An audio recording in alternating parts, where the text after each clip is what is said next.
sa pinamagatang Block 47. Now sit back and enjoy the movie. Nagsimula ang pelikula sa bansang Ireland noong 1847.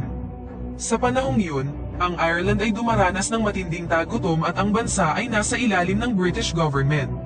Sa sumunod na eksena, ipinakita ang isang lalaking nagngangalang Hannah. Isa siyang retiradong sundalo na nagtrabaho para sa British Army at kasalukuyang nagtatrabaho bilang investigation officer para sa Royal Irish Constabulary. Isang gabi, lasing na lasing si Hannah at iniimbestigahan niya ang isang lalaki.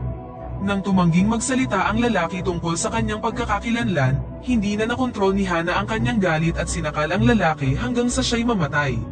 Pagkatapos nito, inaresto si Hannah at hinatulan ng parusang kamatayan. Samantala, si Martin ay isang Irish-born, ngunit nagsilbi siya sa British Army sa Afghanistan at India bilang isang ranger. Sa kabila ng hindi pagsang-ayon ng kanyang ina, umalis siya sa army upang umuwi sa kanyang pamilya. Ngunit nang makarating siya sa kanilang bayan, nakita niyang sinira na ang kanilang bahay at ginagamit na ito sa pag-aalaga ng mga baboy. Dito, nalaman niyang patay na ang kanyang ina at pati na rin ang kanyang kapatid. Namatay ang kanyang ina dahil sa sakit na lagnat, samantalang ang kanyang kapatid naman ay binitay. Ito lang ang tanging impormasyon na kanyang nakuha bago siya natagpuan ng asawa ng kanyang yumaong kapatid at pagkatapos ay dinala siya sa bahay na tinitirhan nila ng kanyang mga anak. Habang nandoon si Martin, nalaman niyang masama ang kanilang pananim na patatas dahilan para wala silang maayos na makain. Tigang na ang kanilang lupain at hindi na sila maaaring kumita mula dito. Sumama ang loob ni Martin nang makita ang nakakaawang sitwasyon ng kanyang pamilya. Pinaalam niya sa kanilang plano niyang lumipat sa Amerika at dapat silang sumama sa kanya. Inalok niya din ito ng makakain dahil gutom na sila at nanginginig dahil sa lamig ng panahon at walang maayos na tirahan. Dinala siya ng kanyang hipag sa libingan ng kanyang pamilya at ilang oras na nanatili doon upang ipagdalamhati ang kanilang pagkawala. Nang oras na umuwi na siya, naabutan niya ang ilang mga opisyal na sinusubukang tanggalin ang bubong ng bahay. Pilit nilang pinapalikas ang mag-iina, ngunit wala naman silang ibang mapupuntahan, kaya tumanggi silang umalis sa kanilang bahay. Sa panahong ito, binaril ng mga opisyal ang kanyang panganay na pamangkin at inaresto naman si Martin. Kinuha nila ang kanyang mga armas at mga kagamitan ngunit tumanggi siyang magsalita. Alam nilang nagtatrabaho siya para sa army ngunit nag-alinlangan kung siya ay isa ng deserter na iniwan ang pagiging ranger sa Calcutta. Hindi nagtagal, inatake niya ang opisyal na nagtatanong sa kanya at ginamit ang kanyang katawan bilang panangga upang makatakas mula sa bilangguan. Pagkatapos, pinatay niya ang ilan sa mga pulis at sinunog ang kanilang barracks bago tumakas. Bumalik siya sa kanilang lugar at natagpuan ang kanyang patay na hipag at pamangkin sa dating bahay na sinira ng mga opisyal kanina. Dahil wala na itong pintuan at bubong, ang matinding lagay ng panahon ang naging sanhi ng kanilang masalimuot na pagkamatay. Napansin din niya ang isang hanay ng mga footprints at naisip na maaaring nakaligtas ang isa pa niyang pamangkin. Samantala, ipinatawag ng mga nakatataas si Hannah para pag-usapan ang mga bagay-bagay nang malaman nilang nakatrabaho niya si Martin noon. Naghinala sila dahil sa nasunog na barracks at nagawang mahanap ang koneksyon sa pagitan nilang dalawa. Nangako ang mga opisyal na hahayaan nilang mabuhay si Hannah kung magagawa niyang mahanap at maaresto si Martin. Nang wala ng ibang pagpipilian, pumayag na si Hannah at isang grupo ng mga opisyal na pinamumunuan ni Pope ang itinalaga sa kanya upang pabilisin ang paghahanap. Ngunit nagkaroon ng pag-aalinlangan si Hannah dahil iniligtas ni Martin ang kanyang buhay noong panahon ng digmaan at kilala niya ito bilang isang magaling na sundalo. Sa kabilang banda, nadurog ang puso ni Martin nang makita ang nakapanlulumong sinapit ng kanyang pamilya. Napuno siya ng galit at nagpasyang patayin ang lahat na sangkot sa pagkamatay ng kanyang ina at kapatid. Nagsimula siya sa pinsan ng kanyang ina na ginawang kulungan ng mga baboy ang dati nilang bahay. Isa siyang rent collector para kay Lord Kilmichael at puwersahan niyang pinaalis sa bahay ang kanyang pamilya nang hindi nila nagawang makapagbayad ng upa. Hindi niya man lang tinulungan ang kanyang pamilya at ginamit ang sitwasyon bilang advantage na kalaunan ay naging dahilan upang mawalan ng tirahan ang kanyang hipag at mga anak. Habang nag-uusap, sinubukang barilin ng lalaki si Martin ngunit hindi siya nagtagumpay dahil walang bala ang kanyang baril. Pagkatapos, pinatay siya ni Martin sa pamamagitan ng pagputol ng kanyang ulo. Kinabit niya ang ulo ng baboy sa katawan ng kolektor at iniwan ang ulo ng lalaki sa kanilang dating bahay. Kasunod nito, pumunta siya sa korte upang hanapin ang judge na naghatol ng kamatayan sa kanyang kapatid. Hinatulan ng kamatayan ang kanyang kapatid dahil sinaksak niya ang isang opisyal noong panahong pinapalayas ang kanyang pamilya sa kanilang tinitirhan. Ginawa lang naman ito ng kanyang kapatid upang maprotektahan ang kanyang pamilya, ngunit hindi siya pinayagang magsalita dahil hindi siya marunong mag-Ingles at kalaunan ay hinatulan ng kamatayan. Sinabi ni Martin na hindi naging patas ang korte, ngunit sumagot ang judge na ginagampanan niya lamang ang kanyang tungkulin. Nagmakaawa siya para sa kanyang buhay, ngunit hindi nagpakita ng anumang awa si Martin. Ibinitin niya ang judge sa labas ng bintana para mapanood ito ng mga dumadaang tao. Samantala, naghanda na si Hannah at sinimulan ang paglalakbay upang hanapin si Martin, kasama ang dalawa pang opisyal na sina Pope at Hobson. Kalaunan, nakarating sila sa kabilang crime scene kung saan pinatay ni Martin ang rent collector. Nakita nila doon ang nakakagambalang itsura ng bangkay na merong mukha ng baboy.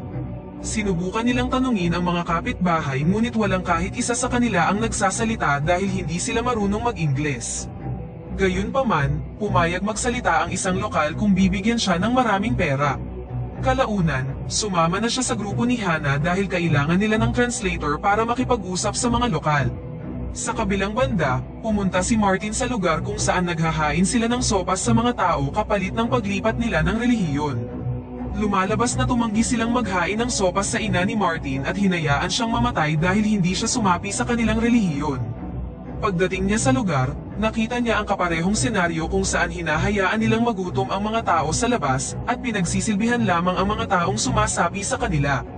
Nang walang sinasabi, pumasok siya sa lugar at hinainan ng isang mangkok ng sopas ang kanyang sarili habang ang iba sa kanila ay nagdarasal. Tumanggi siyang tumigil at sapilitang dinala sa labas ang kanilang pinuno bago siya pinatay. Nang makitang patay na ang pinuno, ang lahat ay nag-uunahan na makapasok sa loob upang makakuha ng pagkain. Sa kalagitnaan ng gabi, nakipagkwentuhan si Hannah sa tabi ng apoy at sinabing si Martin ang isa sa pinakamahusay na sundalong nakilala niya, at umalis lamang siya sa pagiging ranger dahil gusto niyang magkaroon ng mapayapang buhay tulad ng iba. Ibinunyag din ni Hannah na matagal na sana siyang patay kung hindi lang dahil kay Martin. Samantala, sunod na pinuntahan ni Martin ang isang ahenteng nagngangalang Cronin, na nagtatrabaho para kay Lord Kilmichael. Kahit na nagmakaawa at sinabing ahente lamang siya, hindi siya binuhay ni Martin. Sa sumunod na araw, si Hannah at kanyang mga kasamahan ay narating na ang kinaroroonan ni Martin. Gamit ang rifle, sinimulang magpaputok ni Martin at napatay ang isang kabayo, dahilan upang masugatan ang lalaking nakasakay dito. Nang makita ito, naging alerto ang lahat at pumunta si Hannah sa likod upang hanapin si Martin. Ilang sandali pa, lumabas si Martin sakay ng kabayo dala ang kanyang kargadong rifle.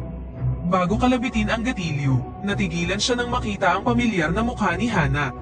Sa sandaling yun, nagkaroon ng pagkakataon si Hobson na barilin si Martin, ngunit nag-alinlangan siyang gawin ito kaya nakatakas si Martin. Kinagabihan, palihim na binisita ni Martin si Hannah.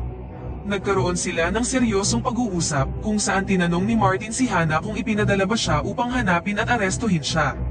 Ikinwento ni Martin na ipinaglaban niya ang British government at gumawa ng mga walang kapatawarang bagay, ngunit hinayaan nilang masira ang kanyang tahanan at hinayaang magdusa ang kanyang mga tao. Nagtataka din siya kung paano naging okay ang pagpatay sa ngalan ng digmaan, samantalang ang pagpatay sa taong gumawa ng masama ay itinuturing krimen. Nang ma-realize na si Lord Kilmichael ang sunod na target ni Martin, naglakbay sila sa kanyang lugar upang balaan siya. Maraming tao ang nagpoprotesta sa labas ng ari-arian ni Lord Kilmichael dahil nagpapadala sila ng mga pagkain sa ibang bansa nang hindi man lang hinahayaang magkaroon ng kahit na kaunti ang sarili nilang tao.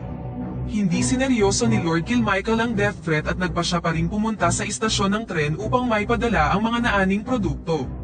Samantala, nabagabag si Hobson nang makita ang mga lokal sa labas ng ari-arian na sinusubukang makakuha ng pagkain. Nagbanta siyang papatayin ng isang police officer kung hindi nila hahayaan ang mga taong kunin ang kanilang bahagi ng pagkain. Sinubukan siyang pakalmahin ni Hannah at Pope, ngunit nang hindi nagbibigay ng babala, pinatay si Hobson ng isa pang pulis. Sobrang nagalit sa nangyari si Hannah, at ang mga bagay sa nakaraang pag-uusap nila ni Martin ay labis na nagpagulo sa kanyang isipan kung dapat niya pa bang ipagpatuloy ang paghahanap. Pagkatapos ng insidente, nagpa siya si Lord Kilmichael na manatili sa isang hotel para sa gabing yun. Habang nasa daan, napansin ni Hannah kung gaano kayabang at ka-selfish si Lord Kilmichael. Tila hindi siya nag-aalala sa mga natatanggap na banta dahil tiwala siyang poprotektahan siya ng kanyang security personnel. Habang nananatili sa hotel, nag-usap sila sa may fireplace habang umiinom ng alak. Pinag-usapan nila kung gaano kaganda ang bansa at ipinagpatuloy ang pag-uusap tungkol sa mga dalagang Ingles. Nang gabing yun, sinubukang kumilos ni Martin gamit ang isang patalim. Ngunit labis siyang nabigla nang matagpuan si Pope sa higaan, sa halip na si Lord Kilmichael. Hindi nagtagal, napaligiran na siya ni Hannah at ng iba pang police officer. Gayunpaman, naguguluhan pa din si Hannah sa kanyang desisyon at nang magkaroon siya ng pagkakataong barilin si Martin, hindi niya ito ginawa at sa halip ay tinulungan pa siyang makatakas. Kinuha ni Martin si Lord Kilmichael bilang hostage bago siya tuluyang umalis sa hotel. Sa kasamaang palad, inaresto si Hannah dahil sa ginawa niyang pagtulong kay Martin at sa hindi niya pagkalabit ng gatilyo noong may pagkakataon pa siya. Tinanong siya ng mga opisyal kung matagal niya nang kasabwat si Martin at kung ano ang kanyang tunay na motibo. Tinanong din nila kung nasaan si Martin ngunit hindi siya nagsasalita. Dahil dito, hinatulan si Hannah ng parusang kamatayan sa pamamagitan ng firing squad. Inalok siyang magsuot ng blindfold bago siya patayin ngunit matapang na tumanggi si Hannah. Nang tumunog na ang bell, tahimik lang siyang nakatayo at naghanda na ang mga opisyal para barilin siya. Ngunit nagambala ito nang bigla silang nakarinig ng putok ng baril na ikinamatay ng mga opisyal na handa ng barilin si Hannah. Lumalabas na kagagawan ito ni Martin at bumalik siya upang iligtas si Hannah. Maya-maya, nakita nila ang isang papalapit na lalaki sakay ng isang kabayo at hindi sila nagdalawang isip na pagbabarilin ito. Ngunit lumalabas na niloko lang sila ni Martin dahil ang binaril nila ay si Lord Kilmichael. Samantala, dumaan si Martin sa likod upang iligtas si Hannah at binaril ang bawat pulis na makita niya sa daan. Nagawa niya ring sirain ang lock ng gate na pumipigil sa mga lokal na tao. Nang mabuksan ang gate, nagmamadali silang pumasok upang kunin ang mga nakaimbak na pagkain sa bodega. Sa kabilang banda, sina Hannah at Martin ay patuloy na nakikipaglaban sa mga natitirang opisyal. Sa kasamaang palad, nabaril si Martin ni Pope at kaagad silang umalis sa lugar ni Hannah sakay ng isang kabayo. Bago pa sila tuluyang makalayo sa lugar, huli na ang lahat dahil bumagsak na si Martin sa lupa dahil sa natamong tama ng bala sa may tagiliran. Pinaalalahanan ni Martin si Hannah na hahanapin siya ng kapulisan at magiging delikado kung mananatili pa siya dito. Hiniling niya sa kanyang lisanin na ang bansa at magsimula ng bagong buhay sa Amerika tulad ng matagal niya ng pinangarap. Kalaunan, binawian ng buhay si Martin at nakaramdam ng labis na lungkot at galit si Hannah. Pagkatapos nito, nagpasya siyang maghiganti at hinanap ang opisyal na bumaril kay Martin. Nakarating siya sa isang sangang daan kung saan ang isa sa mga kalsada ay patungo kay Pope, habang ang isa naman ay papunta sa grupo ng mga taong nagbabalak pumunta sa Amerika. Kabilang sa kanila ang huling buhay na kamag-anak ni Martin, ang kanyang bunsong pamangkin na kahit papaano'y nakatakas sa ulan ng nyebe. Sa katapusan, hindi ipinakita ang landas na pinili ni Hannah, kung papatayin niya ba si Pope o magsisimula ng bagong buhay sa Amerika, at dito na nagtatapos ang pelikula.